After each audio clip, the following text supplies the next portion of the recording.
Hello students, welcome back all of you. आज की class में हम चैप्टर 4 स्टार्ट करेंगे न्यूमेरिकल मेथड का, which is algebraic and transcendental equation. यहाँ पर सबसे पहले आपको समझना पड़ेगा कि ये इक्वेशन होती क्या है।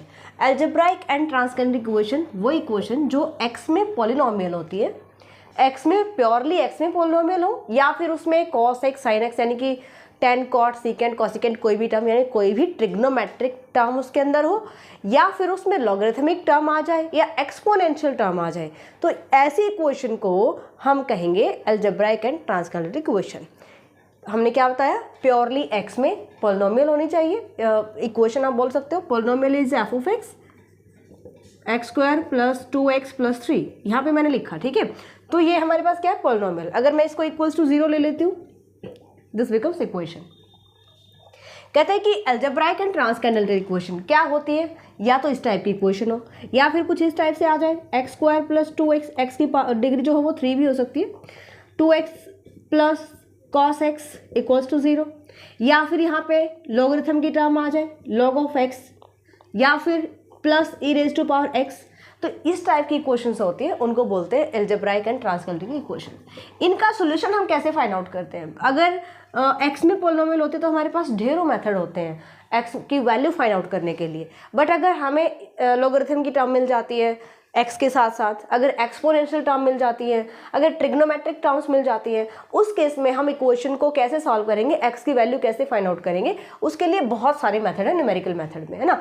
तो सबसे पहले आपको कुछ बेसिक से रिजल्ट आपको पता होने चाहिए आपको ये चैप्टर स्टार्ट करने से पहले। क्या कहता है, सबसे पहले आपको पता होना चाहिए डिस्कार्ड्स रूल ऑफ साइंस। ये आप अलजेब्रा में पढ़ चुके हो फर्स्ट ईयर में, फर्स्ट सेमेस्टर में। यहाँ पर आपको देखना है, in a polynomial equation F of X equals to 0 with real coefficient, equation के जो कोफिशिएंट्स कैसे होने चाहिए, रियल होने चाहिए। फर्स्ट रिजल्ट कहते हैं the number of positive roots can not exceed the number of change of signs in coefficient in F of x. मतलब क्या कहना चाहता है, अगर मैं यहाँ पे ले लेती हूँ f of x, for example मैंने लिया x cube plus 2x square minus x plus 1 equals to 0, ये इक्वेशन हमने ली। इस इक्वेशन में नंबर ऑफ पॉजिटिव जो रूट्स है वो कितने होंगे, यहाँ पर हमें देखना है change of variation of signs, या फिर कितने बार आपके साइन कोफिशिएंट्स के, एक्स के कोफिशिएंट्स के साइंस चेंज होते हैं। यहाँ पर देखिए इसका कोफिशिएंट जो पॉजिटिव है, एक्स स्क्वायर का कोफिशिएंट भी पॉजिटिव है, एक्स का कोफिशिएंट कैसा है, नेगेटिव, तो पॉजिटिव टू नेगेटिव एक चेंज हो गया, फिर negative to positive second change. So this equation has two positive real roots. तो इस इक्वेशन के कितने होंगे, 2 पॉजिटिव रियल रूट्स होंगे। Clear that? टोटल रूट कितने होंगे एफ ऑफ एक्स के, 3 ही होंगे क्योंकि इसकी डिग्री 3 है। सेकेंड कहता है the number of negative roots can not exceed the number of change of sign of coefficient in F of minus X. That means अगर मुझे पॉजिटिव रूट्स देखने हैं तो मैं एफ ऑफ एक्स में चेक करूंगी कि कितने number of change of sign आ रहे हैं यहाँ पे, ओके। अगर मुझे नेगेटिव रूट बताने हैं तो मैं यहाँ पे F of minus x find out करती हूँ। क्या रहेगा यहाँ पे, एक्स को माइनस एक्स में कन्वर्ट कर दो, minus x cube, minus x का स्क्वायर करोगे पॉजिटिव रहेगा, यहाँ से आ जाएगा प्लस 1 इक्वल्स टू 0। देखिए स्टार्टिंग की टर्म नेगेटिव फिर पॉजिटिव, एक चेंज, इसके बाद सारे पॉजिटिव आ रहे हैं, कोई चेंज नहीं है। That means f of x, this equation has 1 negative real root, इसका एक नेगेटिव रियल रूट होगा। समझ में आ गया? तो इसको बोलते हैं डिस्कार्ड्स रूल ऑफ साइन। हम बता सकते हैं किसी भी पॉलिनोमियल को या किसी भी इक्वेशन के कितने पॉजिटिव रियल रूट्स होंगे, कितने नेगेटिव रियल रूट्स होंगे। अंडरस्टैंड? टोटल रूट हमने कितने बताए थे, जितनी उसकी डिग्री होगी, तो 3 इसके टोटल रूट्स हो गए, जिसमें 2 पॉजिटिव होंगे और एक नेगेटिव रूट होगा। तो ये आपको पता होना चाहिए, आगे हमें इसका यूज करना है। नेक्स्ट कहते हैं location of roots. Location of roots का क्या मतलब है, अगर एफ ऑफ एक्स आपके पास है continuous function in interval a b and f of a and f of b are of opposite sign, then equation f of x has at least one real root laying in open interval ab। देखिए क्या कहता है, हम graph से समझते हैं इसको।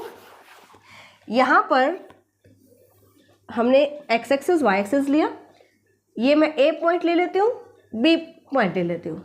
A B interval में अगर एफ ऑफ ए और एफ ऑफ बी की वैल्यू ऑपोजिट साइंस के, यानी एक पॉजिटिव है दूसरा नेगेटिव है, अगर ये हमारे पास ए की वैल्यू है, मुझे किसकी वैल्यू बतानी है, एफ ऑफ ए।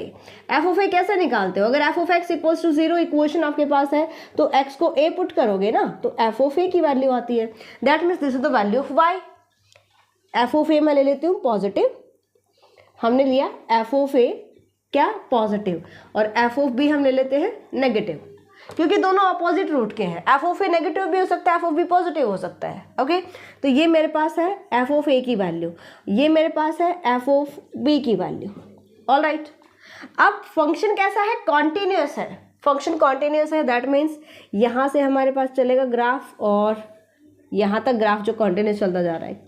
मान लेते हैं सी पॉइंट पर इसने कट किया, तो ये ग्राफ से हम देख रहे हैं कि ये ग्राफ एक्स एक्सिस को सिर्फ एक पॉइंट पर कट कर रहा है। दैट मीन्स ये रिजल्ट क्या कहना चाह रहा है कि कम से कम एक रियल रूट होगा जो ए और बी इंटरवल के बीच में लाई करेगा। Clear that. अब एफ ऑफ ए, और कम से कम क्यों कहा इसने, देखिए एफ ऑफ ए पॉजिटिव लेती हूँ, एफ ऑफ बी नेगेटिव लेती हूँ, अगर मैं दोनों की मल्टीप्लाई कर दूँ f of a into f of b, कैसा जाएगा, लेस देन 0 जाएगा, है ना, लेस देन 0। तो कम से कम एक रियल रूट लाई करेगा ए और बी के बीच में, एक से ज़्यादा भी तो आ सकते हैं। ओके, देखिए ज़रा, यहाँ पर हमने कहा एफ ऑफ ए मेरे पास है पॉजिटिव और एफ ऑफ बी हम ले लेते हैं नेगेटिव। ओके, फंक्शन हमारे पास है कॉन्टिन्यूस। अब हमने यहाँ पे बताया कि भाई दोनों ऑपोजिट रूट्स के हैं, अगर दोनों ऑपोजिट रूट्स के, यहाँ से एक रिजल्ट और निकालिएगा तो फंक्शन देखिए यहाँ से चल रहा है कॉन्टिन्यूस है, तो एक बार कट किया यहाँ पे, फिर वापस कट करेगा तो ऐसे जाएगा, फिर क्योंकि फंक्शन कॉन्टिन्यूस है तो ये कहाँ जाएगा, एफ ऑफ बी को मीट करेगा, तो फिर से जाके एफ ऑफ बी को मीट करेगा, तो ये एक्स एक्सिस को कितने पॉइंट पर कट कर रहा है,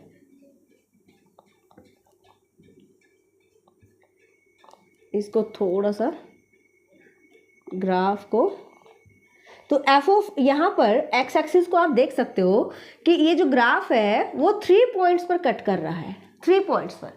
दैट मीन्स अगर एफ ऑफ ए पॉजिटिव है और एफ ऑफ बी नेगेटिव है तो कम से कम एक रूट लाई करेगा ए और बी के बीच में, और नंबर ऑफ रूट्स कितने होंगे, ऑड नंबर ऑफ रूट्स होंगे, odd number of roots between a and b. ये मेरे पास था ए पॉइंट, ये है बी पॉइंट। अंडरस्टैंड।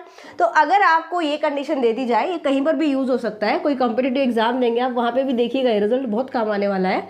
अगर F of a into f of b आपको दे दिया जाए नेगेटिव, तो किसी भी इक्वेशन के जो रूट्स होंगे वो ओड नंबर में होंगे जो ए और बी के बीच में लाई करेंगे। अंडरस्टैंड। कितने होंगे, देखिए यहाँ पे 1 2 3 है ना, अगर 3 से ज्यादा रूट होंगे तो 5 होंगे, और अगर एफ ऑफ ए और एफ ऑफ बी की मल्टीप्लीकेशन लेस देन 0 है, तो लेस देन 0 का मतलब ऐसे भी हो सकता है कि एफ ऑफ ए पॉजिटिव हो, एफ ऑफ बी नेगेटिव हो, या फिर एफ ऑफ ए नेगेटिव हो and f of b positive हो, तो इनमें से एक नेगेटिव पॉजिटिव होना चाहिए। अंडरस्टैंड। अब इससे ऑपोजिट हम चलते हैं, ये तो बात हुई हमारे पास जब एक पॉजिटिव एक नेगेटिव है। अगर हमारे पास एफ ऑफ ए भी पॉजिटिव है, एफ ऑफ बी भी पॉजिटिव है, इस केस में हम कैसे बता सकते हैं, देखिए इसको हटा दे थोड़ा सा यहाँ से, मैं यहाँ पे एक ग्राफ लेकर चलती हूँ। This is x axis y axis. हमने कहा ये ए और बी पॉइंट ले लेती हूँ, f of a this f of b, हम यहाँ वैल्यू ले लेते हैं एफ ऑफ बी। हमने कहा फंक्शन कॉन्टिन्यूस है और f of A F of b दोनों की वैल्यू जो है वो पॉजिटिव है, दोनों की वैल्यू पॉजिटिव है। ए बी इंटरवल की हम बात कर रहे हैं, तो एफ ऑफ ए पर भी फंक्शन पॉजिटिव वैल्यू दे रहा है, बी पर भी फंक्शन पॉजिटिव वैल्यू दे रहा है। That means f of a into f of b क्या होगा, पॉजिटिव होगा, है ना। इस केस में दो पॉसिबिलिटीज हो सकती हैं भाई, या तो इसका एक भी रूट ना हो, हमारे पास ये फंक्शन आ गया, ये ग्राफ आ गया, ठीक है, या तो क्योंकि इसने एक बार भी एक्स एक्सिस को मीट नहीं किया, दैट मीन्स इसका एक भी रियल रूट नहीं होगा, समझ रहे हो। तो यहाँ पर अगर ये एक्स एक्सिस को कट करता है इस कंडीशन में तो कैसे कर सकता है? Like that. अब क्योंकि इसको वापस कहाँ जाना है? एफ ओ बी पर जाना है क्योंकि फंक्शन कॉन्टिन्यूस है। तो देखो कितनी बार कट किया इसने, 1 2 3 4। That means even number of roots होंगे अगर F of a into f of b greater than 0 होगा। ठीक है जी, तो ये रिजल्ट्स आपको याद रखने हैं। इसके बाद दो छोटे छोटे रिजल्ट्स और हैं, उनको और हम समझ लेते हैं। देखिए नेक्स्ट रिजल्ट है every polynomial equation of n even degree whose last term is negative. ध्यान से देखिएगा, हर एक पॉलिनोमियल जिसकी डिग्री कैसी है? इवन डिग्री है। Polynomial equation whose degree is even and last term क्या है? Negative and the coefficient of first term being positive, और पहली जो टर्म है उसका कोएफिशिएंट पॉजिटिव होना चाहिए। उस पॉलिनोमियल इक्वेशन के जो रूट्स होंगे, this equation has at least 2 real roots, one is positive and other is negative. Example के लिए यहाँ पर हम लिखें x square a x square ले लीजिए plus B x minus c equals to 0। ये हमने ले लिया 2 डिग्री की इक्वेशन। यहाँ पर जो ए है वो क्या है? पॉजिटिव नंबर है। एक्स स्क्वायर का जो कोएफिशिएंट है वो पॉजिटिव होना चाहिए। अभी इसने कहा first term coefficient of first term is positive and last term जो है वो नेगेटिव होनी चाहिए। तो इसके जो रूट्स होंगे वो 2 रियल रूट्स होंगे, 2 रियल रूट्स, एक नेगेटिव होगा और एक पॉजिटिव होगा। अगर इसके मैं रूट्स लेती हूँ alpha beta, so both real roots, okay, alpha is positive तो बीटा कैसा होगा? नेगेटिव, और अगर अल्फा नेगेटिव है तो बीटा पॉजिटिव हो जाएगा। नेक्स्ट कहते हैं every polynomial equation of n odd degree must, और हाँ इस चीज का ध्यान रखना है, सिर्फ क्वाड्रेटिक इक्वेशन नहीं कह रहा है, कोई भी इवन डिग्री की अगर आपके पास इक्वेशन है, यहाँ पर ऐसे भी हो सकता है a into x raise to power 4 plus B x cube plus, मतलब 4 डिग्री की इक्वेशन हो सकती है, 6 डिग्री की, मतलब उसकी डिग्री क्या होनी चाहिए? इवन होनी चाहिए। तो कम से कम 2 रियल रूट होंगे, जो एक पॉजिटिव और एक नेगेटिव हो जाएगा। ऑड के केस में क्या कहता है भाई? Every polynomial equation of n odd degree must at least 1 real root, इसका एक रियल रूट होगा। कंडीशन क्या क्या कहता है?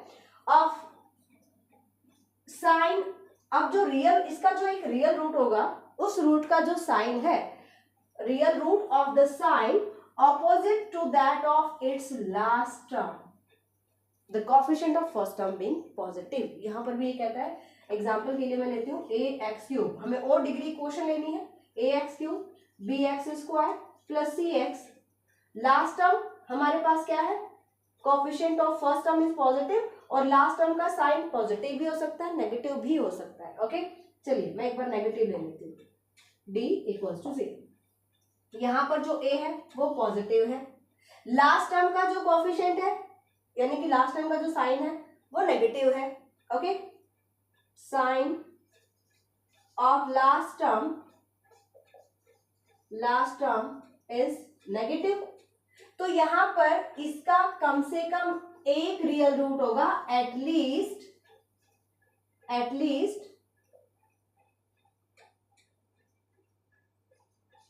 1 real root having positive sign. Positive क्यों कहा हमने? क्योंकि जो लास्ट टर्म का साइन होगा उससे ऑपोजिट साइन का रूट होगा, वो जो हमने यहाँ पे कहा कि कम से कम एक रियल रूट तो जरूर होगा, इससे ज्यादा भी हो सकते हैं। ओके, तो ये रिजल्ट आपको इस टाइप से ध्यान रखना है। अगर मैं लेकर चलती हूँ यहाँ पे A X cube plus B X square, यहाँ पे इनके साइन कुछ भी हो सकते हैं, सिर्फ हमारे पास देखना है फर्स्ट टर्म का जो साइन है वो पॉजिटिव होना चाहिए। अगर मैं लास्ट टर्म का साइन लेती हूँ, अगर मैं यहाँ पे लेती हूँ, ये नेगेटिव ले लिया मैंने, लास्ट टर्म का साइन मैंने ले लिया पॉजिटिव, जो लास्ट टर्म है उसका साइन हमने कैसा लिया? पॉजिटिव। ए क्या है भाई? ए हमेशा पॉजिटिव रहेगा, coefficient of first term is always positive. अगर इसकी डिग्री है ऑड तो इसका एक रियल रूट होगा, at least 1 real root, at least 1 real root having sign कैसा होगा? लास्ट टर्म से ऑपोजिट साइन का, नेगेटिव, यानी कि इसका जो एक रियल रूट होगा वो नेगेटिव रूट होगा। ठीक है, तो ये रिजल्ट आपको अच्छे से ध्यान रखने हैं, अच्छे से समझने हैं। इसके बाद जो हमारा मेथड रहेगा वो हम स्टार्ट करेंगे, और इसमें इसके बेस्ड जो क्वेश्चन होते हैं, सिंपल अगर एक्शन पॉलिनोमियल आती है तो आप इजीली कर पाते हो। अगर हमें कॉस या साइन या किसी भी ट्रिग्नोमेट्रिक फंक्शन में अगर टर्म मिल जाती है तो वहां पर आप कैसे बताओगे, डिस्कार्ड्स रूल से कैसे वहां पे आप बताओगे कि इसकी वैल्यू पॉजिटिव आ रही है, इसकी नेगेटिव आ रही है, या फिर हम जो अभी हमने रिजल्ट्स पढ़े हैं कि अगर F of a into f of b होता है, इससे पहले जो रिजल्ट मैंने आपको बताए हैं उसके अकॉर्डिंग फाइंड आउट करेंगे। अगर ट्रिग्नोमेट्रिक टर्म आ जाती है तो उसको आप कैसे बताओगे, ये क्वेश्चन डेफिनेटली पूछ ले जाते हैं। तो नेक्स्ट क्लास में हम इसी पर बेस्ड क्वेश्चन करेंगे, इसके बाद हम नेक्स्ट जो हो मेथड स्टार्ट करेंगे। मिलते हैं नेक्स्ट क्लास में, बाय, टेक केयर।